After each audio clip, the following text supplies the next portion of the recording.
Nós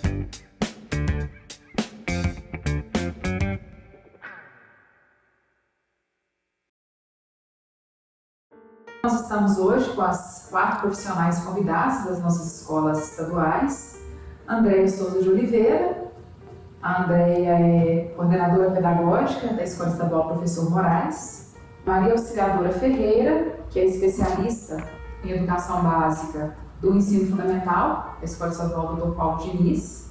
Márcia Machado Cunha, que é especialista em educação básica do ensino médio da Escola Estadual Dr. Paulo Diniz. Conosco aqui também a Sandra Dantas Frontino, vice-diretora da Escola Estadual Professor Moraes.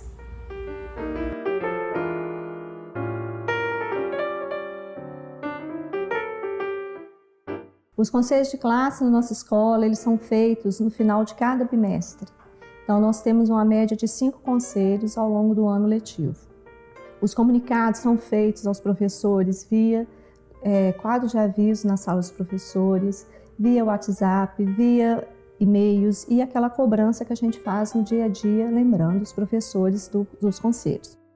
Nós entregamos também uma ficha para os professores já preencherem para agilizar esse conselho de classe. Na nossa escola, André, ele continua nesse mesmo formato de avisar os professores no dia a dia, através dos meios de informática, né, que a gente coloca. E também nós entregamos aos professores uma ficha onde vem os conceitos tanto pedagógico quanto disciplinar, para que a gente consiga fazer um conselho objetivo, né, e olhando a situação de cada aluno. O número de conselhos, são feitos 4 conselhos antes do final do ano e depois a gente faz aquele conselho final do ano letivo. Um aluno que passou, não passou, que vai entrar em estudos dependentes. Então, em base são também os 4 conselhos que a gente faz. Sim, nossa, mesma coisa, a gente não muda a questão do conselho. A única coisa que a gente passa também para os professores, que ficou faltando aqui, seria assim, um relatório prévio da turma, do que acontece, como é que está a turma, e diante das disciplinas. Que eles ficam sabendo e resolvem melhor o problema na hora do conselho. Na nossa escola também a gente usa o sistema do professor padrinho da turma. Então, no início do ano letivo, a gente escolhe a turma, entre a turma e os professores, um professor que seja ali o orientador daquela sala. E aí, quando está se aproximando o período do conselho de classe, a gente pede ao professor padrinho, primeiramente, não impede que os outros também façam, mas aquele professor padrinho vai elencar os principais problemas daquela sala que ele orienta e já traz essa ficha que é previamente preenchida para o conselho. Isso ajuda a agilizar também. Dá um norte para os outros professores, Exato, né? Sobre como é que aconteceu, como é que é a avaliação daquele professor que está diariamente com o aluno. Nessa situação também, a gente usa um caderno que ele serve tanto de carômetro quanto de ficha de registro do aluno. Então a gente leva esse caderno para a sala de aula, que é sempre o conselho de classe, às vezes a gente faz na sala, muito raramente na biblioteca, mas geralmente numa sala. E esse caderno ele serve para qualquer dúvida, às vezes nomes repetidos, né? Sim. Aí sobrenome repetido dos alunos ali. Então, para não haver dúvida nenhuma em relação à questão daquele aluno, então a gente faz a consulta a esses retratos que a gente dá o nome de carômetro e o conselho se desenvolve com tranquilidade. O carômetro nós também usamos, né? Todo conselho nós levamos o carômetro para a gente pontuar realmente os nomes parecidos, ou o professor às vezes naquele momento ele não se lembra qual é aquele aluno, né? Então a gente usa também. Quando é no primeiro bimestre, principalmente, é muito útil, porque tem muito aluno que está chegando na escola agora, a gente nem conhece, né? E agora com o diário digital também, o professor tem a foto do aluno na lista da turma. Então ele pode usar também. Já facilita bastante. Né? O que nós achamos interessante fazer esse caderno de registro do aluno, e quando a gente levou esse caderno para o conselho de classe, então tem professor que não anota nada. Ou ele porque ele tem medo, porque ele não gosta, né? Ele não gosta de se envolver. Aí os professores mesmo, mas professor, você está falando aqui desse aluno, falando que ele é assim, mas você não registrou nada nesse caderno. Então, quando é que você vai registrar? Então, isso aí é bacana, porque um profissional conhece o outro e um profissional também ajuda o outro a crescer. Porque, de uma certa forma, ele está cobrando do outro também que ele se comprometa, se envolva mais nesse trabalho. Dá credibilidade, né? As falas, os registros. Sim, exatamente. Dá credibilidade.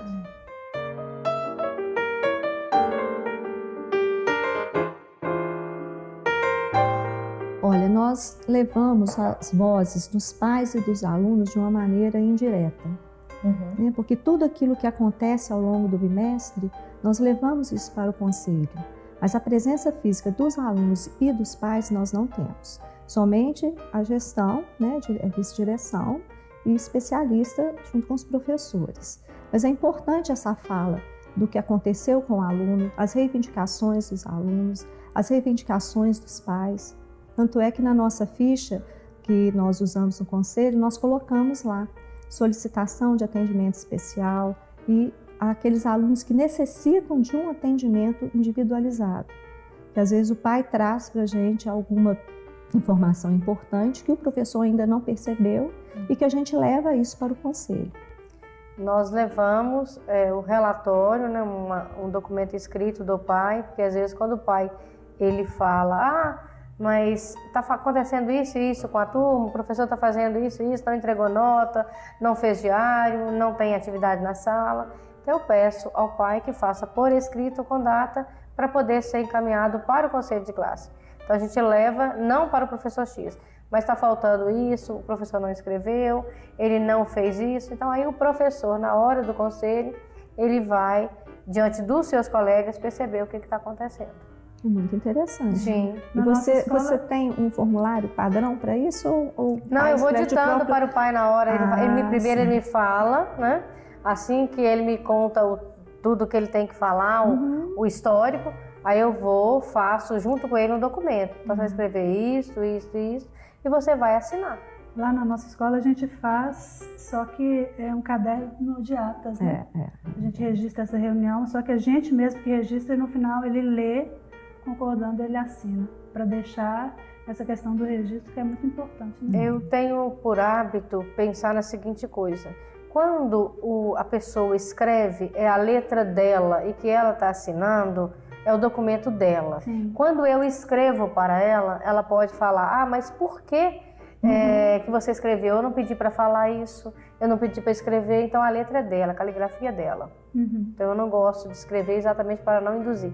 E eles escrevem por livre, espontânea vontade? Eles não ficam com ditando e ele vai fazendo, ele vai escrevendo. É impressionante.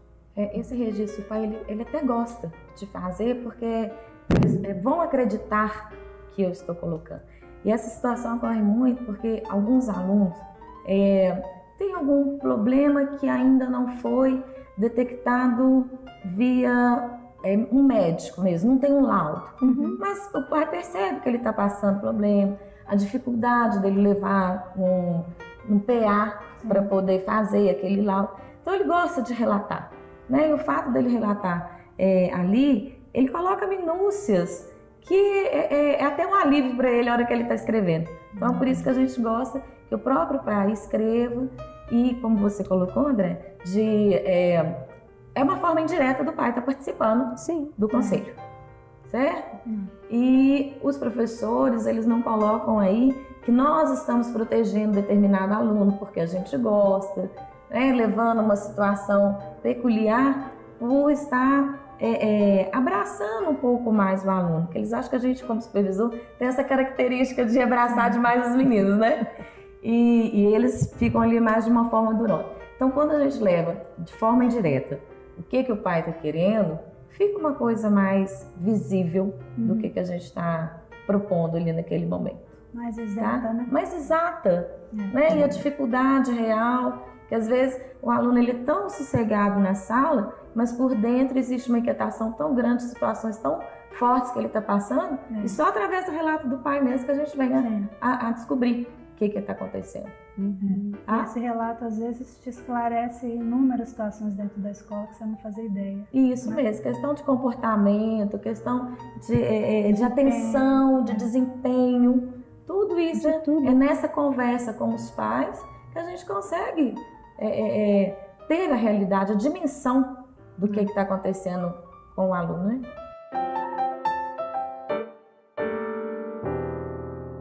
Nós utilizamos a ficha que nós fazemos, para cada bimestre ela modifica, né? No primeiro bimestre é a ficha perfil, que nós colocamos qual o perfil dessa turma, que aluno é esse que chegou para nós no primeiro bimestre, quais as necessidades dessa turma, os professores que já preencheram previamente nos colocam e a gente acaba fechando com o grupo todo no dia do conselho, no momento do conselho.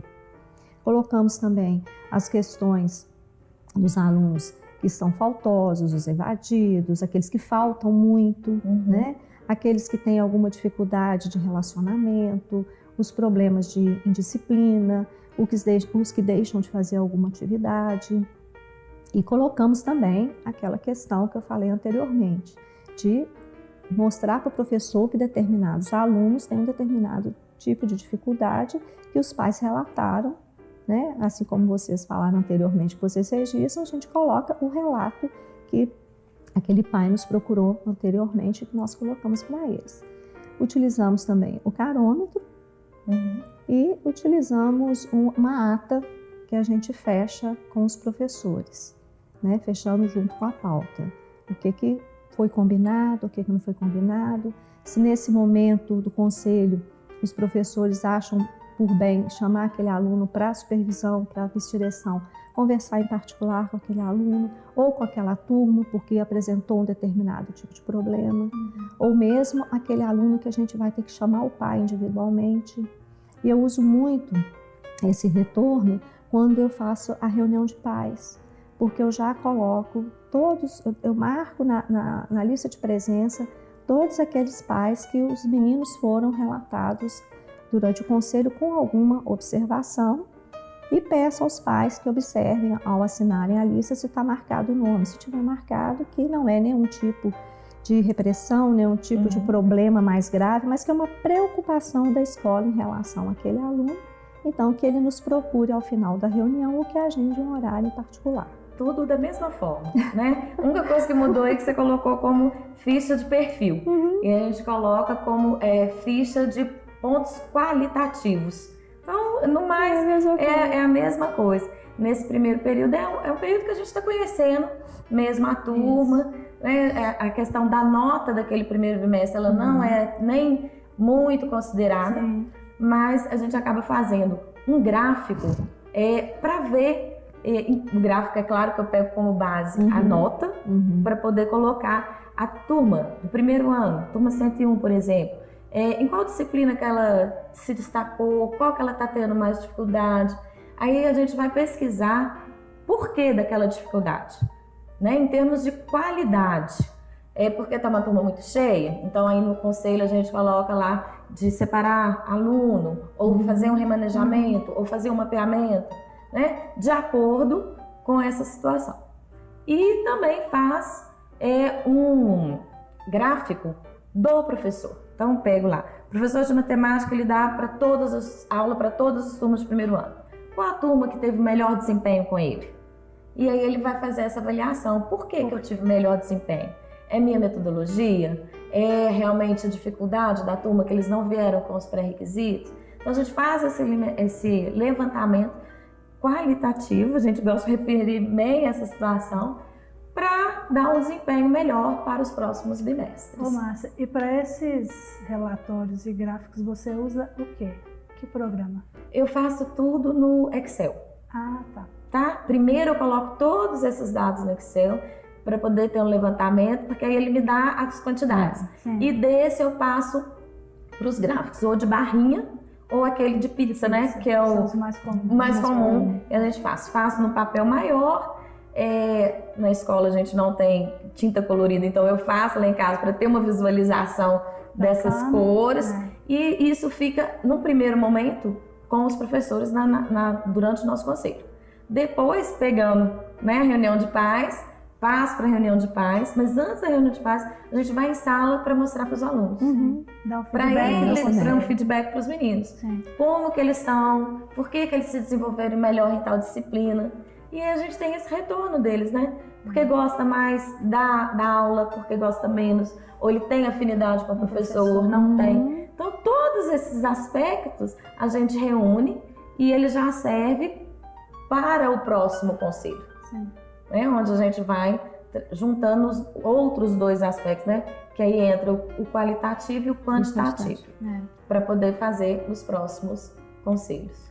No ensino fundamental 2, eu ainda vou um pouco mais além, porque são alunos menores, então eles não têm uma maturidade.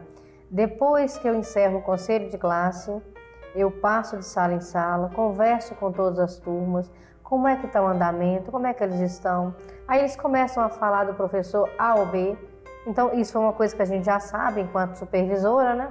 Então o que eu faço depois disso? Eu chamo os representantes, a gente conversa, eu anoto tudo que eles me falaram ali naquele momento e faço um relatório, que eu tenho um caderno de registro do professor. Aí faço o caderno de registro, chamo o professor e falo: professor, olha, aconteceu isso e isso nesse bimestre, a sua condição foi essa e essa, o que nós podemos fazer para modificarmos essa situação para o segundo bimestre? Muitos concordam, muitos, não concordo com isso não, isso aí tá errado, isso aí são os meninos, assim. Não foi bem desse jeito, mas de qualquer maneira eu falo, fica registrado para a sua avaliação de desempenho, entregarei para a direção da escola. Então é a única alternativa que temos. Gente, e esses registros que a gente faz de conselho de classe, às vezes salvam a gente. Vou fazer um relato de uma situação que aconteceu semana passada com a gente. Uma aluna teve um problema com um professor que não queria receber um trabalho atrasado e a aluna estava indignada, chorou porque ela passou por tal e tal problema, a impressora não funcionou no domingo, tinha que entregar na segunda. E ela veio relatar para mim, falou com a supervisora da manhã também, e a gente ficou penalizada com a situação dela. Certo.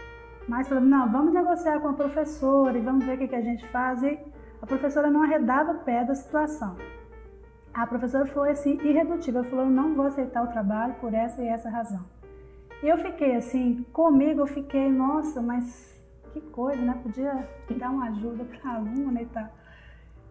A nossa supervisora da manhã pega o registro do conselho de classe e antes disso a mãe da aluna foi à escola querendo saber por que a professora não aceitou, que a filha dela estava indignada e me mostrando os áudios no celular da menina chorando, que a impressora deu problema e etc. Aquele drama mexicano, né?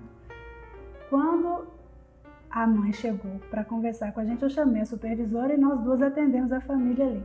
A supervisora já veio com o relatório do conselho de classe e no relatório do conselho de classe estava lá que a menina estava assim, detonando a sala em disciplina, não fazia as atividades para casa, todos os itens que tinha que apresentar alguma coisa, ela estava no meio.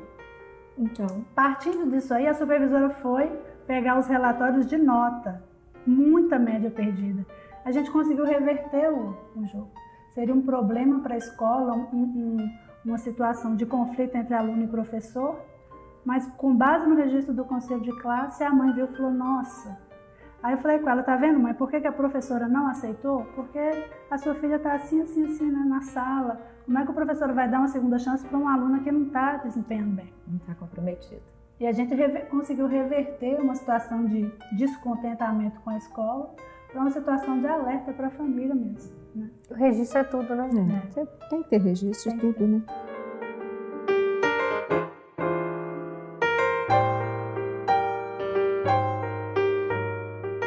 Olha, após a reunião de conselho de classe, nós normalmente vamos às salas de aula, conversamos com os alunos, mostramos para eles quem são os destaques que nós colocamos lá no conselho de classe. Os alunos com problemas de disciplina, a gente conversa em particular. O destaque a gente faz questão de destacar mesmo perante a turma, mesmo porque para valorizar, né? E falamos muito sobre o que foi dito de cada situação, de uma maneira geral. Depois nós fazemos os encaminhamentos de conversar em particular com determinados alunos, de conversar com o familiar e aquela outra questão que eu coloquei para vocês também da reunião de pais, né, onde a gente pede aquele pai que aguarde no final Se ele não tiver sido convocado antes dessa reunião, porque às vezes a gente consegue convocá-lo antes da reunião, para conversar em particular a respeito daquele aluno, e eu não converso com o pai sem o aluno estar presente. Eu sempre converso com o aluno e o pai presente, o responsável. Porque ali a gente pontua tudo que é para pontuar. Se o responsável falar que quer falar em particular na ausência do filho, depois a gente tem esse momento também. Porque muitos pais às vezes chegam na escola e nem querem que o filho saiba que ele está lá, principalmente em ensino médio. Né? Eles já chegam quase que camuflados e chegam falando, não deixe saber que eu estou aqui. E aí que eu faço questão de falar, não, eu só aguarda só um minutinho que eu vou lá chamá-lo, porque eu preciso de conversar na presença dele. Parte interessada, ele tem que participar. Né? Então esses encaminhamentos que a gente faz após o conselho. A escola muda, mas o problema é o mesmo, né? A situação é a mesma. Então, a gente também tem o mesmo procedimento na nossa escola, onde os alunos são comunicados, a gente escuta também o que eles falam, né? Em relação ao que foi deliberado no conselho. Marcamos reunião de pais. Existe a dificuldade real do comparecimento do pai. Então, eu acho difícil, por mais que você mande bilhete. Eu criei um Face para a escola, não determinado para a escola, mas com o nome da escola e tudo, que foi mais uma maneira da gente tentar atingir né, os pais. Então, ali eu posto os bilhetes, posto as fotos das atividades realizadas, para ver se a gente consegue que o pai venha à escola. Eu, particularmente, tenho muita dificuldade no ensino médio. O ensino médio é complicado. O ensino médio com isso daí. Mas, aos poucos, a gente vai grimpando e o pai vai aparecendo e nós vamos conversando também sobre essa situação. Mas com a presença do aluno. Eu acho que ele que tem que amadurecer e ver as dificuldades, tanto familiar quanto da escola. Então, eles têm que estar juntos para a gente caminhar. Né? E nessa situação a gente vai marcando os dias, dependendo, a gente marca por série, depois vai marcando por sala. Às vezes eu chamo o professor, porque o professor gosta de estar presente para poder falar, porque é ele que está na sala de aula, ele que vem vencer com os meninos, por mais que a gente saiba, né? É ele quem está ali no dia a dia. Então ele tem tanto positivo quanto negativo para poder falar com o pai, com o responsável. Então a gente faz todo esse trabalho também, essa dinâmica, né? De convocar, de ir falando, essas reuniões. No Fundamental 2, após o conselho de classe, eu chamo a família e já aviso ao aluno no bilhete. A reunião é feita com o pai, com o aluno e com os professores do dia.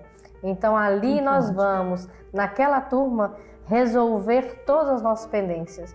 Nós vamos falar do bom comportamento, do péssimo comportamento, nós vamos mostrar o caderno de ocorrências, nós vamos mostrar aquele aluno que foi encaminhado para o colegiado, aquele aluno que foi encaminhado com relatório para o conselho tutelar. Então ali nós falamos sobre tudo.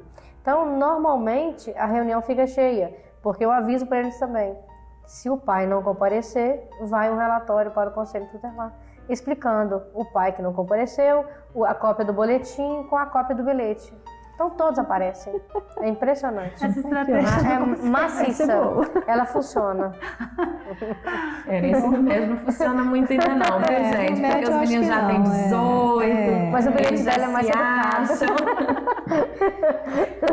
O meu é mais duro. Tá certo. Mas nós conseguimos levar muitos pais para a escola segurando o boletim. Sim. Porque o boletim, quem perdeu até tantas médias, normalmente no primeiro ano até 3 médias eu entrego para o aluno, e o que perdeu acima de 3 médias é só para o responsável. No segundo ano eu já sou mais tolerante, mais tranquila, aí pode perder até 4, e eles ficam querendo saber mesmo cadê o boletim. Eles vão, aí muitos pais antes mesmo da reunião, eles comparecem para pegar o boletim, para olhar, para ver o que aconteceu, por que o boletim não apareceu em casa. Aí vai olhar lá, tem 7 médias perdidas. Isso. Meu filho não estava na escola no dia que você entregou o boletim. Então tá, vamos olhar lá então, né? Aí tá lá, tá presente, mas 7 médias perdidas. Então não tem como entregar o boletim, né?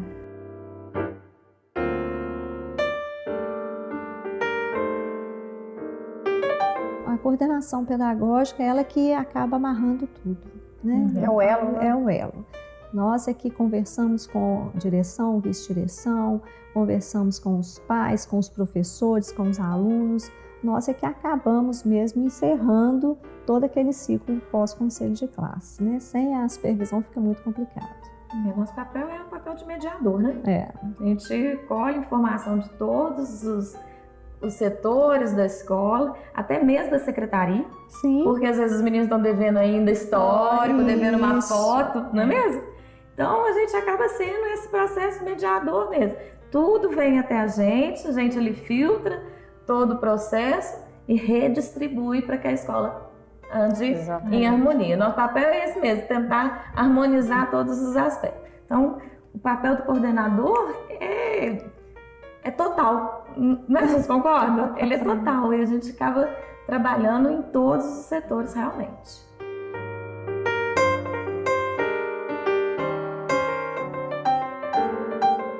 Nós consideramos todos os aspectos, né? Nós temos que considerar todos.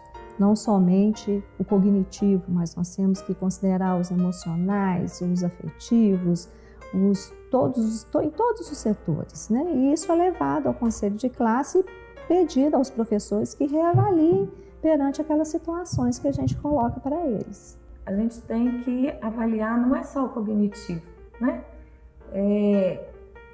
Nos 4 bimestres, o primeiro a gente trabalha mais o qualitativo, sim. Depois no segundo, qualitativo e quantitativo, o terceiro mais o quantitativo, que é onde a gente realmente vai ponderar quem tem condição, quem alcançou as metas, quem ainda a gente precisa dar um reforço maior. Então esse terceiro bimestre é o terceiro de fechamento, encaminhamento, né? Definidor para o 4º bimestre a gente fazer o fechamento do ano letivo.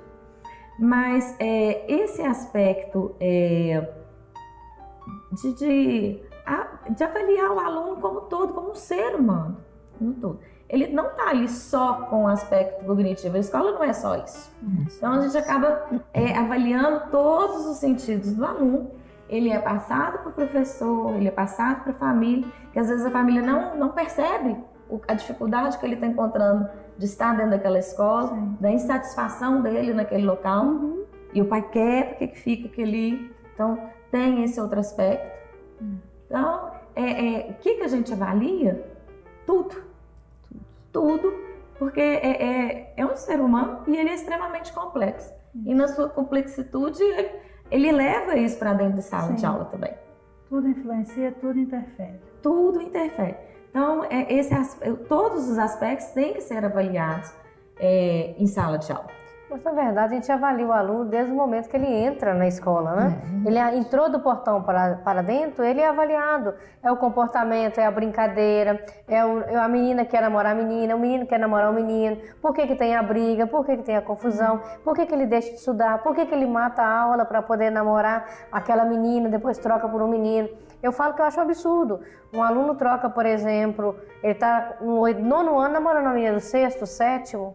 Então, ou seja, o que essa menina tem, o que esse menino tem?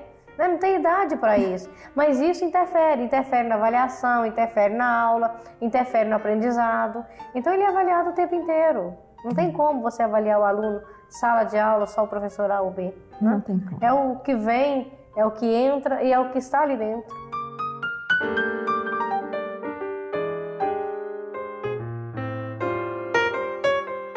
É um trabalho envolvendo aluno, professor, vice-diretor, supervisor, diretor de escola. Um trabalho sem esses personagens, ele não acontece. É muito difícil. Sinto essa dificuldade. O pedagógico não é fácil. O pedagógico com disciplinar, ele é uma linha muito tênue, porque é muito difícil você separar o que é pedagógico, o que é disciplinar. Então, essas ideias casando, essas ideias funcionando, é que a escola caminha, e caminha para muito melhor. Então, muito importante. O mapão, eu acho que ele é fantástico. Quando você tem ali, nome por nome do aluno, da turma, as notas de todos os bimestres, e o pai assina na frente percebendo quem é meu filho ali em todas as disciplinas. Não é meu filho só em português, só em matemática, só em geografia. É meu filho num todo. Então, é uma coisa que funciona, uma coisa que não dá briga, não dá confusão. O professor muitas vezes fala assim, o pai vai chegar aqui na escola e vai me espancar, porque não tem nota disso ou não tem nota daquilo.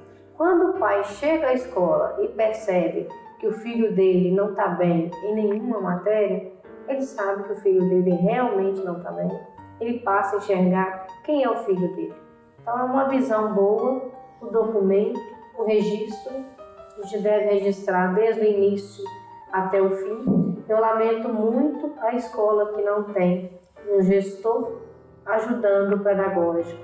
Um gestor dissociado do pedagógico é muito difícil levar a escola até o final. Não é fácil. Aí eu posso falar como gestora, né, que eu estou na função de vice-direção na escola, e lá a gente procura sempre caminhar muito próximo do pedagógico. Eu ajudo a supervisora nos conselhos de classe, até porque o conselho de classe ele registra situações do aluno de fora da sala de aula também, né, que é interessante para a gestão acompanhar. E o que eu acho importante no conselho de classe é um momento assim chave dentro da escola, e ele tem que ser realizado sempre, porque é aquele momento onde existe a troca, né? Às vezes o professor está ali com um problema numa sala de aula, e na hora que chega no conselho de classe, que ele exterioriza esse problema, e aí tem um colega que tem a mesma dificuldade, ou que encontrou uma forma diferente de trabalhar com aquele aluno, com aquela turma, o conselho de classe é uma hora de a gente socializar os problemas e encontrar soluções juntos, né? Então é bem bacana. E é uma coisa interessante porque às vezes nós falamos ali, nós temos 30, 35 ou 40 alunos, muitos com problemas, mas nós temos também um profissional que está ali e em casa ele também tem outros problemas. Então esses problemas juntos, o que nós podemos fazer? Né? Então é uma conversa, é saber o que está acontecendo, é um poder ajudar o outro para que a escola funcione melhor. Com certeza.